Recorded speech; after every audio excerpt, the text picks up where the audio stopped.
Ito ang problema mga par, pag isang ang taong marupok.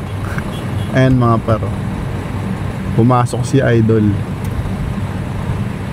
at maya maya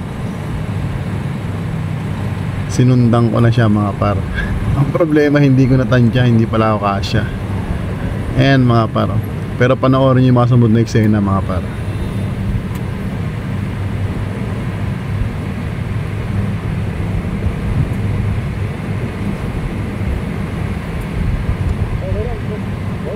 Ayun, di ba? Nakita nyo.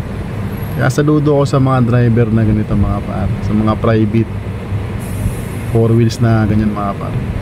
Marunong sila magbigay sa mga motor, sa mga kapwa ko nakamotor, di ba? May mga ganyan driver talaga mababait. Kaya lang problema ko rito mga par, hindi ako pwedeng gumalaw rito basta-basta dahil naipit ako dito. Kaya kailangan mauna ang isa rito, is either yung bus o itong si Idol na nagbigay. Yan, kailangan doon ako ikilos kaysa may ipit ako. Ayun, ride safe, let's go.